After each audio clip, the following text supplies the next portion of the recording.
So, welcome to John Stevens, Rejoin Party PPC for Clacton. Good morning, John. Morning. So, this election has been portrayed by Nigel Farage as being a national referendum on his honesty, using the people of Clacton as clinical trial subjects. Could you explain what it's really about? Well, that's what he wants. Hmm. But what has happened because the main parties have all pulled out is that the thing has descended into a bit of a farce. Hmm.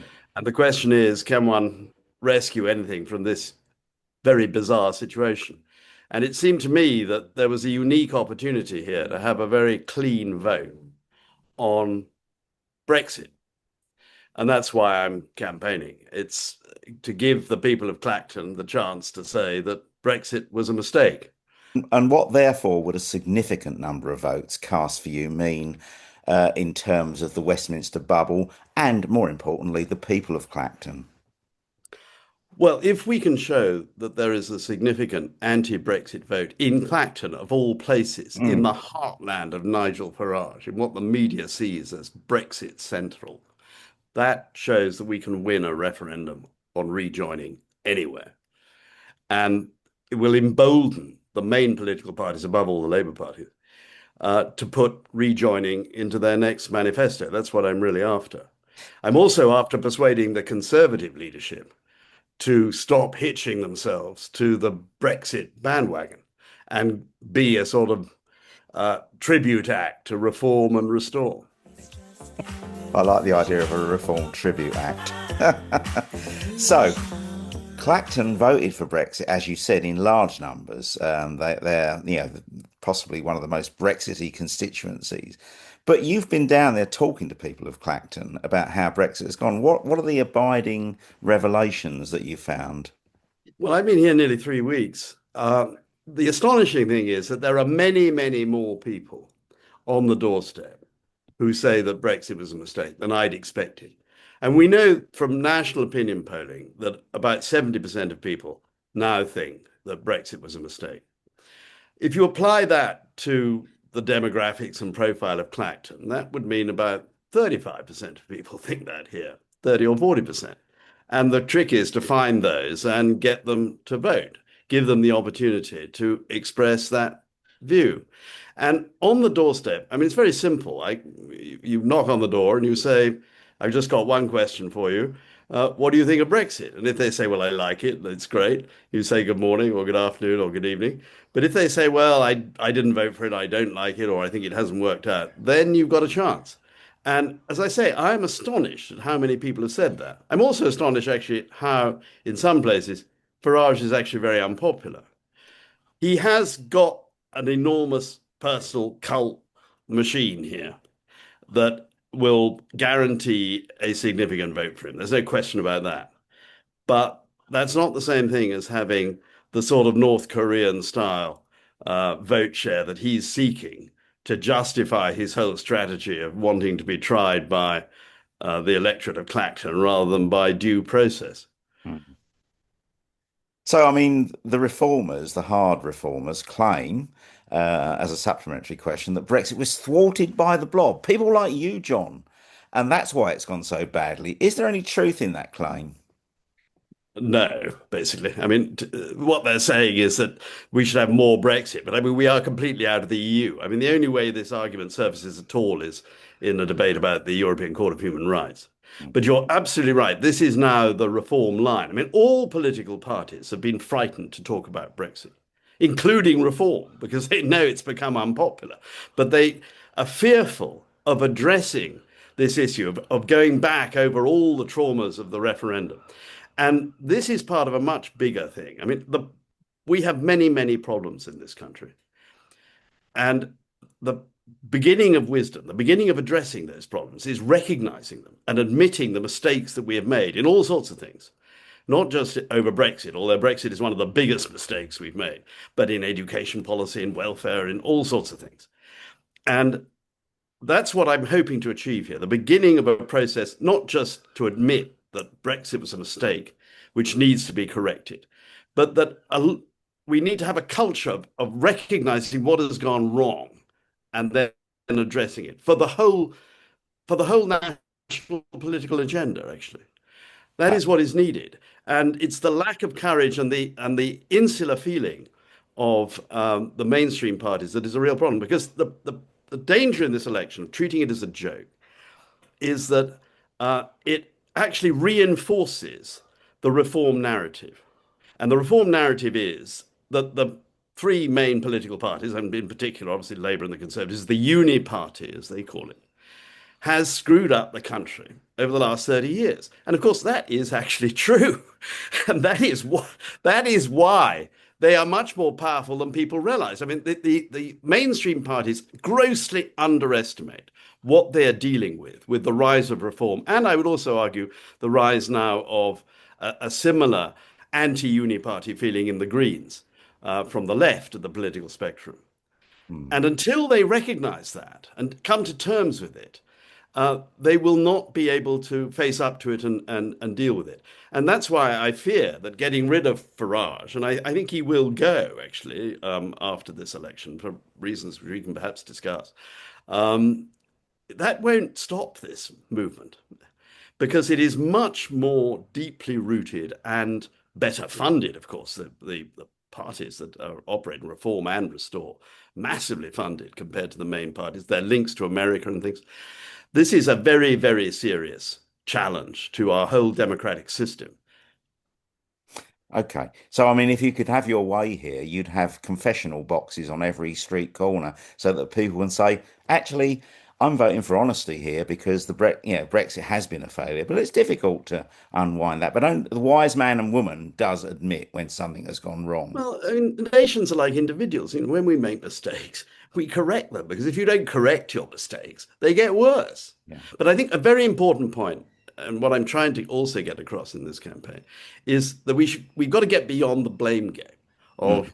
of Remainers and Leavers, because actually Brexit, the fiasco of the 2016 referendum, was as much the fault of the Remainers as it was of the Leavers. I mean, Remainers ran a completely crap campaign, and we never admitted the true significance of our being in the EU, what it was really about, the political and cultural and dimension of it. And we looked at it like just in terms of narrow economics and things, and we were always talking about special deals and things. That is not the way to get back into the EU. We have to face up to the fact that we are a European nation fundamentally, and in a very dangerous world. The world which is totally changed actually from 2016 in terms of the scale of threats we face. We have to get back into this union, and with all that that implies. Okay.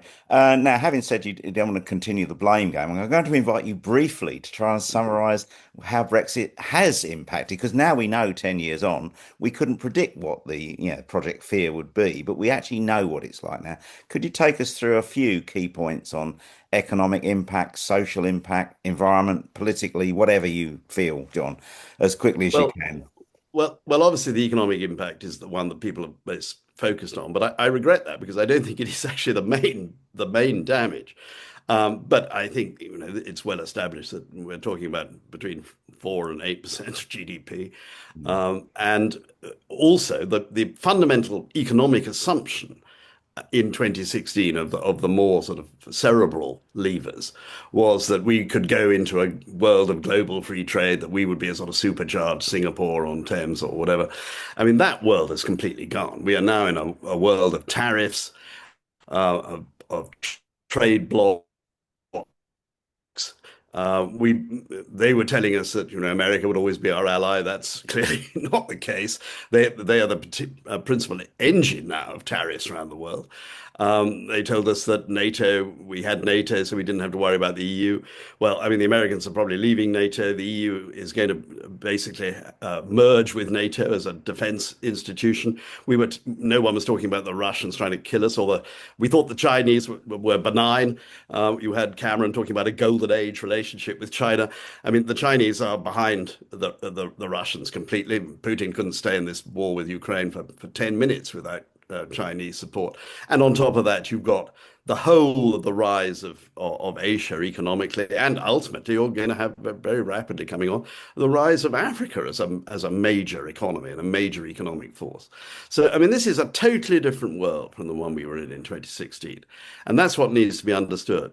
But the impact beyond economics on our politics, I mean, it has shattered the two-party system, which was the logic behind our first past the post system. I mean, that is now completely blasted out because we're now looking at a situation with five parties between 15 and 25%. I mean, that could mean you could have a government after the next general election on 28% of the vote. And we had one with a huge majority on 34% of the vote. The collapse of support for and of the legitimacy of our democracy is an alarming consequence of Brexit, particularly when you remember that reform, the agents of Brexit, UKIP, Reform, Restore now, they are closely linked to MAGA in America, very closely linked. And MAGA in America is undertaking the biggest challenge to American democracy since their Civil War. And we may find this November in those midterm elections that America is no longer a serious democracy. And that is a possibility. Yeah. And beyond that, there is the social consequence. I mean, the way in which families have been torn apart on this issue, that the division across the country that Brexit has created is a very, very dangerous one in a whole range of ways. And partly because more than any other European country, we have always looked two ways. We've looked across the Atlantic into Europe, and this is a fissure that has many, many dimensions and is extremely dangerous. And finally, there's a cultural one that if we want to rebuild our nation, we have to know sort of who we are. And by floating free and talking about how we're going to be sort of global or something, I mean, that all the illusions behind that Brexit proposition has diminished our capacity to affirm who we really are, which is a medium-sized European nation that has to get by. Mm-hmm. I mean, your 4 to 8% thing, which equates to about 240 billion, depending on which estimate you use, Yeah. it seems like a ridiculous number to a resident trying to vote, but it equates to the price of fish and chips. I was in Clacton last week, Yeah. 13 quid for fish and Yeah. chips. It was lovely, by the way. Absolutely. Oh, right. Well, I don't know where you went. I Right on the mean, it's seafront, next to well, Wetherspoon. Tubby Isaacs is the best fish Yeah. store on the pier. But I mean, you're right that I mean the two immediate. And when people talk about the cost of living being the biggest issue, and they're absolutely right, it is. The impact of Brexit has been simply. I mean, it's weakened our currency by 30%, and it's put up our interest rates so that we now have the highest interest rates in the G7. We are borrowing 10-year money. The British government is borrowing 10-year money, a full percentage point more than the Greek government. I mean, this is an absolutely grotesque situation.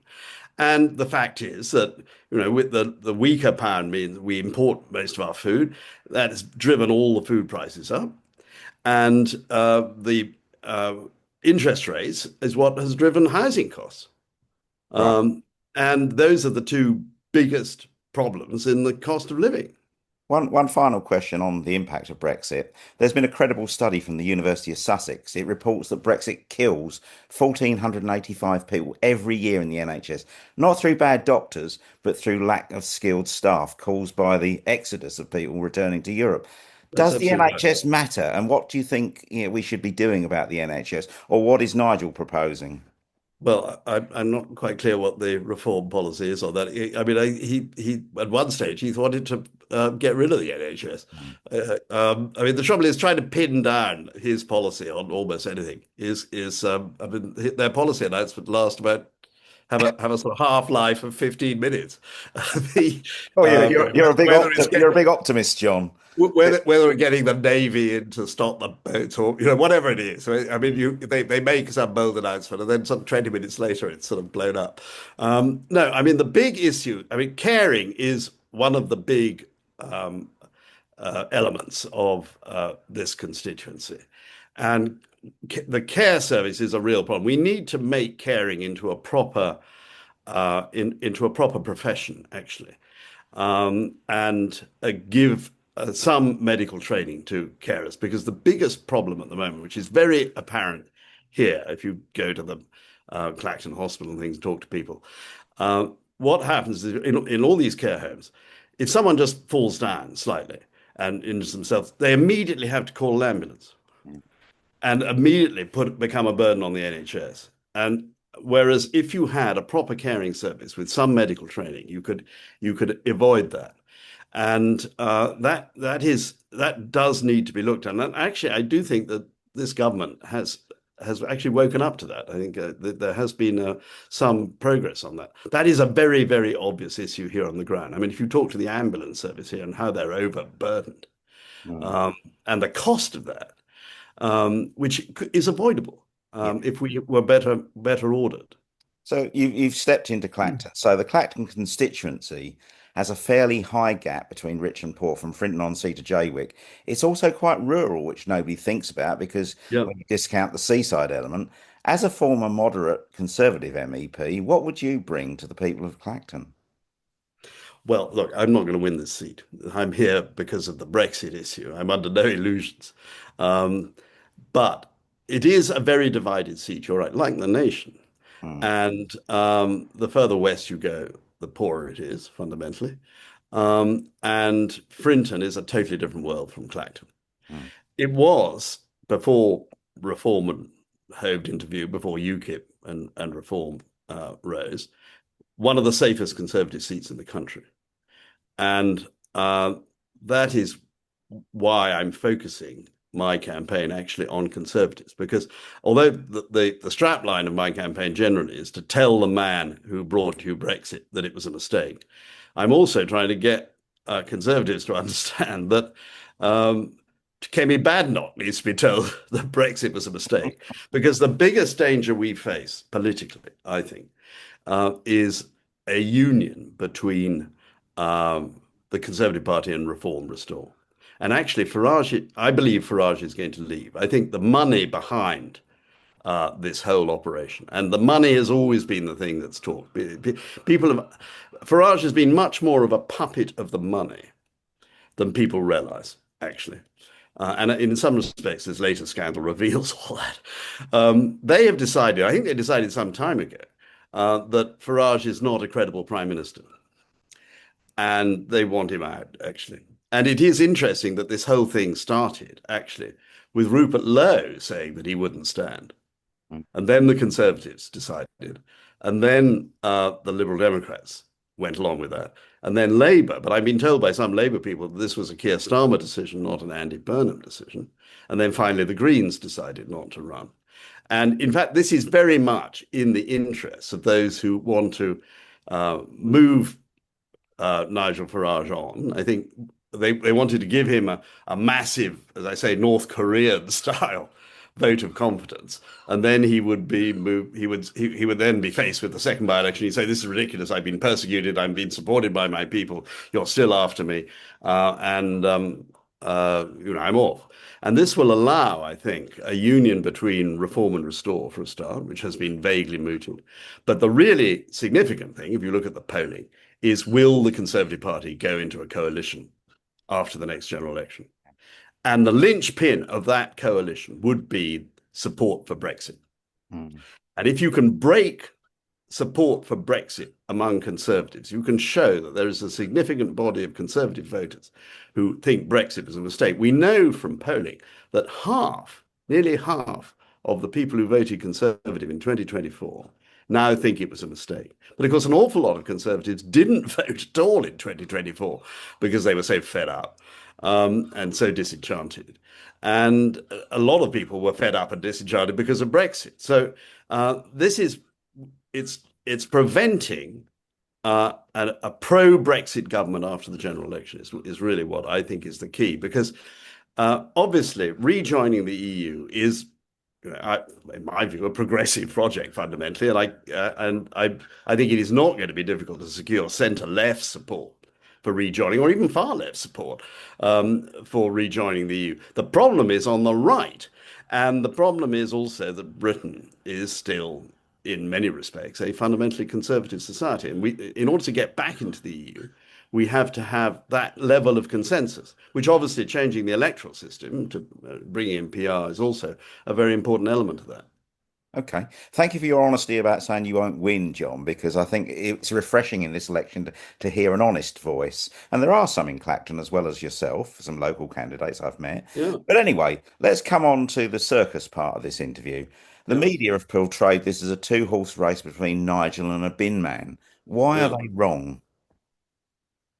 Well, they're wrong because actually the joke doesn't work in Clacton. It is an SW1 joke. And the effect of the bin and the way he's been sort of built up extraordinarily. I mean, there's one thing to have a joke. It's another thing to sort of elevate this. Of course, these are extraordinary circumstances, but nevertheless, to elevate the notion that a dustbin can become an MP uh, to the level that it has been is, I think, rather dangerous. Its immediate effect has been actually to help Farage because there are quite a few, if you bump into, as I have, reform activists, quite a few of them are dubious about what Farage has done in this election. It's an unnecessary election, it seemed to be. And they are a bit sort of worried about all the stories that have come out. But when they see the bin and the refusal of all the main parties to contend and things and put those two things together, they say, well, this confirms all their sort of cult-like conspiracy theories of how the Uni Party is against them, that the Uni Party has contempt for them. And I think it's actually shored up his vote because of that.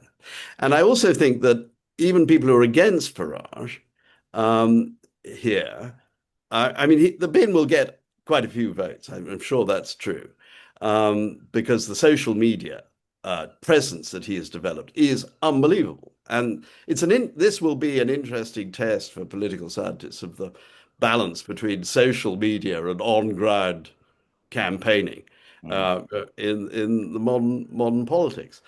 But the as I say, this is fundamentally a conservative vote, yeah. a voting place. And conservative voters, I mean, they may have many faults, but one thing they don't do is vote for a dustbin. Mm, They will either not vote or they will try and send a message, and that's what I'm after. I'm after the people who want to send a message. But behind this is a deeper problem. We've already discussed a bit the danger to democracy of what is behind reform and the links to MAGA. This is an entirely new type of politics of the combination of money, massive amounts of money, offshore money, using politics to make money. I mean, what is Harborne's agenda? Harborne's agenda is to turn the City of London into a cryptocurrency exchange, Las Vegas, the and enrich himself, just as Trump has succeeded in enriching himself and his family by almost $2 billion since becoming president. I mean, an unprecedented situation. A lot of people don't realize what they are really up against in this combination of reform and MAGA and the way in which it is linked to other oligarchs around the world. And in that circumstance where we face a challenge to our democracy, we've seen falling voter turnouts, we've got all the problems of our current first past the post system. In this situation where democracy and democratic processes are regarded, particularly by younger people, with less and less respect, treated less and less as a vital part of maintaining freedoms. Um, Talking about a bin and saying how this is he can become an MP and things. I mean, having pictures of making places for him on the benches of the House of Commons. At one level, it's funny, but another level, it's very dangerous. Very dangerous. indeed.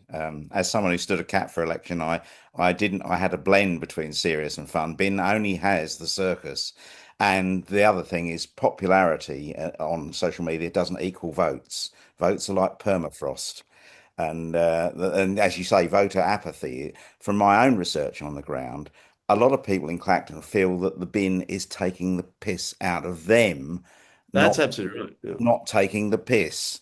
And Yeah. that's a terribly important distinction. So I think that a vote for Rejoin is not one lost to the bin man, which I'm being told all the time. They're completely different market I segments. agree with that Yeah. completely. Okay. Nigel will certainly win the election, but how should we really judge it against if a significant number of votes go to all the rest of the candidates? What is the meaning of that? Well, what he is trying to do is to have a North Korean style 90% of the vote. Yeah. And he won't get that. I'm pretty sure of that. How much significance it has to the story that I've outlined. I mean, maybe I'm wrong that this isn't his actual mode of departure, and that he may want to fight the second by-election if it comes.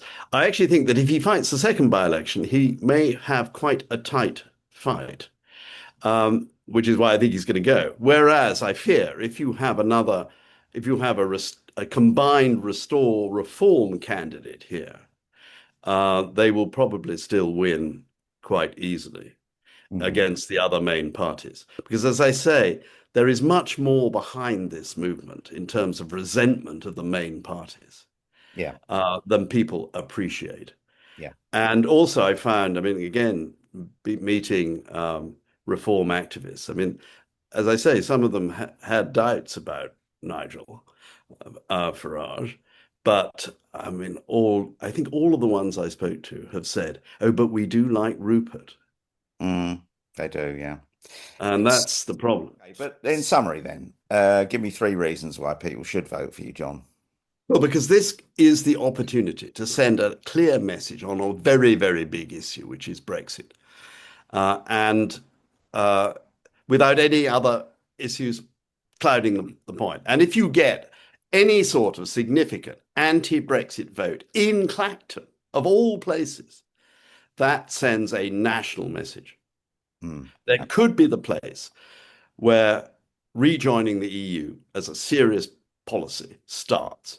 And, we've seen in Macclesfield a very significant by-election, a by-election that has made a prime minister. This by-election could set us on the path back into the EU. Absolutely. Thank you so much, John. I'm glad we've both had our hair coiffured like Mr. Trump. Yours is much finer than mine. I mean, I'm sort of sleeked back, trying to appeal to the Conservative vote here. Elvis. Thank you very much, John. All right. Take care. Thanks, Peter. We're only making plans for Nigel. He only wants what's best for him. We're only making plans for Nigel. Nigel just